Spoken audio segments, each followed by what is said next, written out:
Jadi kalau ingin membangkit batang terandam, ya maka pergilah merantau. Wah, itu Ini luar biasa. pergi merantau. Nah, dan memang dari kecil kami diajarkan untuk tidak tidak mengeluh gitu ya, tidak mengeluh. Jadi saya belajar banyak itu dari ibu, dari almarhumah ibu ya. Karena memang saya lebih sejak usia 4 tahun itu sudah ditinggal oleh bapak. 4 tahun. Jadi 4 tahun. Jadi 4 tahun saya udah nggak punya bapak. Nah, selama itu yang menempa kami itu adalah ibu. Jadi saya banyak ditempa oleh ibu ya. Jadi pesan beliau itu begitu. Jadi sesusah apapun kehidupan kita, kita tidak boleh mengeluh.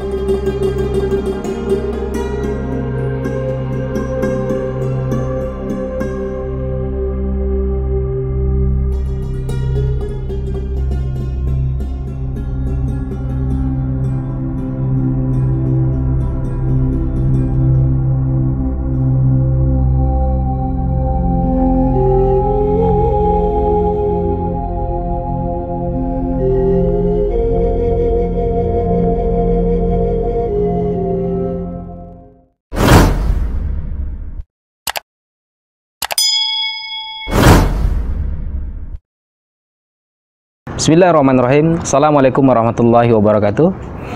Alhamdulillah rabbil wassalatu wassalamu asrofil anbiya'i wal mursalin wa ala rasulillah ajmain. Allahumma shalli ala sayyidina Muhammad wa ala sayyidina Muhammad. Assalamualaikum ya Rasulullah.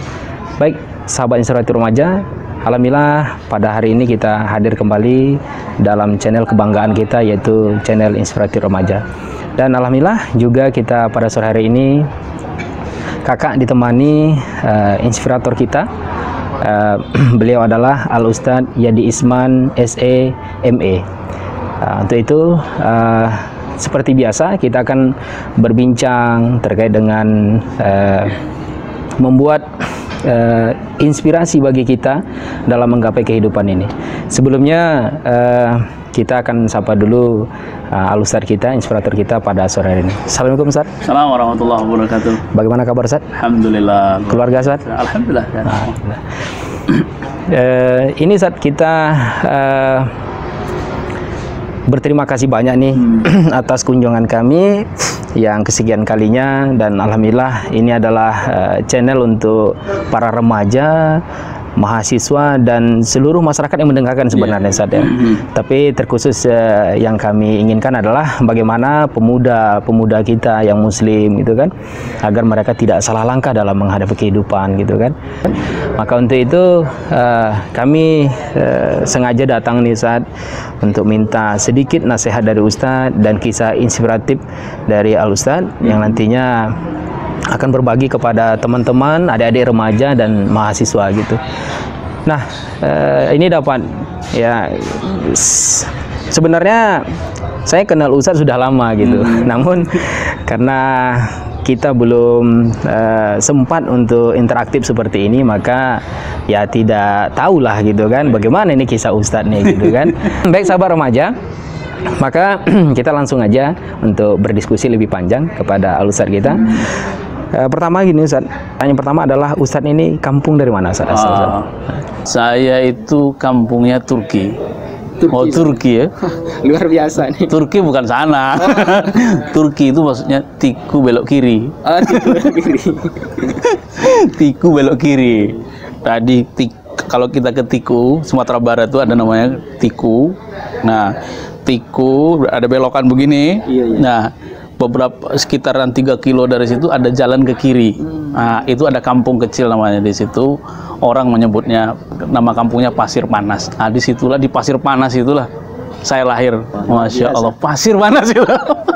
Menguap. Iya. Tapi memang begitu, Kang Ugi. Pasir Panas itu disebut Pasir Panas karena dia pantai, dan kalau siang-siang itu pasir itu panas, tidak bisa dipijak kalau tanpa alas kaki ada. Itulah kampung tempat saya lahir. Seolah-olah nama itu memang ada ininya saja ya, gitu, saya tidak tahu juga ya, tapi itu yang saya rasakan. Iya. Jadi Ustadz besar di sana. Besar di sana. Saya besar di situ itu dalam keadaan yatim.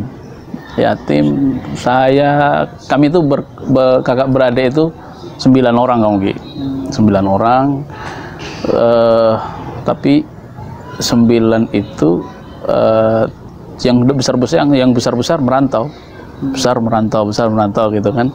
Nah, sampailah pada akhirnya saya tinggal di kampung itu bersama ibu dan adik saya. Ibu dan adik. Nah, di situlah sebenarnya saya waktu itu ketika mau sekolah itu ada keinginan untuk melanjutkan sekolah itu ke pesantren sebetulnya saya itu. Tapi karena ibu itu anak-anaknya sudah pergi merantau semua, tinggallah saya sama adik. Jadi dia bilang nggak usah lah nak, sekolah di sini aja lah. Sekolah. Artinya takut rumah kosong saja. Takut rumah kosong. Ya. Ustadz, anak keberapa sih? Saya anak ke-8 dari 9. Anak bungsu 1 orang. Ada adik 1 lagi di bawah saya itu. Nah, setelah Ustadz tadi niatnya mau ke pesantren, setelah itu melanjutkan apa, Ustaz? Saya melanjutkan di SMP, SMA. Di kampung. Nah, setelah itu baru ceritanya sampai ke Pekanbaru nih, Ustaz. Nah, jadi tamat saya SMA itu, saya itu dari kecil itu, jadi sering lihat polisi. Jadi tamat sekolah itu, cita-citanya mau jadi polisi. Nah, dan itu terinspirasi juga dari abang di atas saya yang sudah mengabdi jadi polisi. Pertama dia jadi polisi, ngabdi di Aceh 10 tahun gitu. Jadi tamat sekolah pengennya jadi polisi. Ya. Tapi qadarullah, itu saya sampai berangkat ke Pekanbaru, ternyata waktu tes polisi itu buka, umur saya lebih lewat sebulan. Jadi akhirnya nggak jadi, saya nggak jadi masuk. Kenapa tujuan Ustadz kok ke Pekanbaru, kan sementara kan di Padang?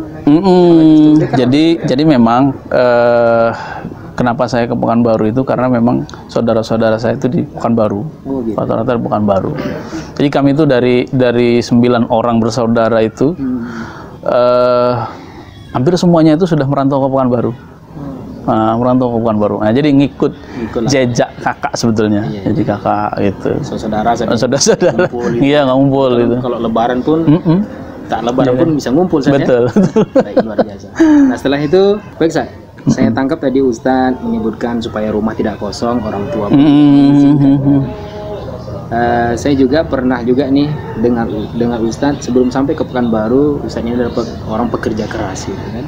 Di kampung apa yang bisa dilakukan, dan kebanyakan anak-anak mungkin biasalah Ustadz ya, bermanja sama orang tua. Kalau Ustadz ini pasti beda. Bedanya di mana nih Ustadz waktu kerja keras Ustadz ini? Sampai cita-cita. Sebetulnya kehidupan kami itu ya seperti orang kebanyakan saja, Kang Sugi. Cuma memang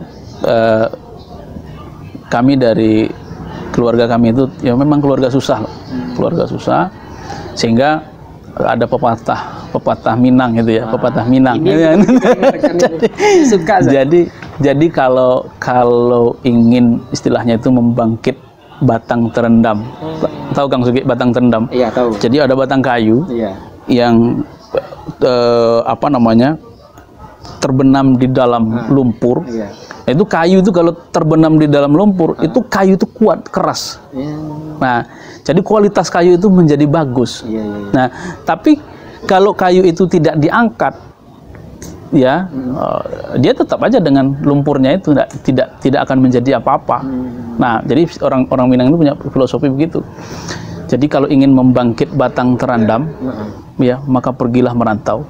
Wah, itu Ini luar biasa. sahabat. pergi merantau. Nah, dan memang dari kecil kami diajarkan untuk tidak tidak mengeluh gitu ya, tidak mengeluh. Jadi saya belajar banyak itu dari ibu, dari almarhumah ibu ya. Karena memang saya lebih sejak usia 4 tahun itu sudah ditinggal oleh bapak. 4 tahun. Jadi 4 tahun. Jadi 4 tahun saya udah nggak punya bapak. Nah, selama itu yang menempa kami itu adalah ibu. Jadi saya banyak ditempa oleh ibu ya. Jadi pesan beliau itu begitu. Jadi sesusah apapun kehidupan kita, kita tidak boleh mengeluh. Nah, tidak boleh mengeluh. Itu luar biasa. Padahal ibu saya itu nggak sekolah loh, Kang Sugi. Nggak sekolah. Tapi ilmu kehidupannya luar biasa gitu. Ilmu alam gitu. Iya, jadi dia membesarkan kami itu sambil jadi buruh bersihin sawit. Kan di kampung itu dulu ada kebun sawit kan. Jadi ngupah bersihkan kebun sawit. Nah, dari situlah kemudian kami dibesarkan, saya dan adik saya itu. Sementara kakak-kakak saya itu sudah merantau ke Pekanbaru. Jadi gitu. Ustadz tinggal dengan adik tadi. Adik. Nah. Jadi ini masih sering Ustadz kalau pulang kampung namanya. Saya itu sejak Pekanbaru itu sudah jarang sekali kalau boleh dikatakan pulang. Karena keluarga udah rata-rata udah di sini. Kakak-kakak saya udah di sini semua. Ibu pun makamnya di sini. Makamnya sudah di sini. Jadi di kampung tuh masih ada saudara masih. Iya, tapi jarang lah pulang. Paling setahun sekali gitu pulang. Baik, kita sama-sama mendoakan nih, semoga almarhum ibunda inspirator kita Ustadz Jali Isman, semoga dilapangkan kuburannya dan diberikan amal jariah karena anak-anaknya besar insya Allah. Amin ya Allah. Jadi anak yang soleh dan soleh. Dan pertanyaan selanjutnya Ustadz, kenapa Ustadz kuliahnya ini sama pilihan saya gitu di Universitas Islam Riau? Oh iya. Jadi waktu itu saya sebenarnya sudah tidak ada pilihan lagi untuk kuliah. Jadi di saat saya mau tes polisi, itu kampus-kampus kan semuanya sudah tutup.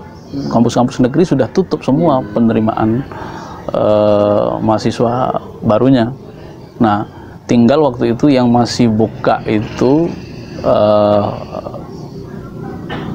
kampus UIR lah yang masih buka itu. Nah, waktu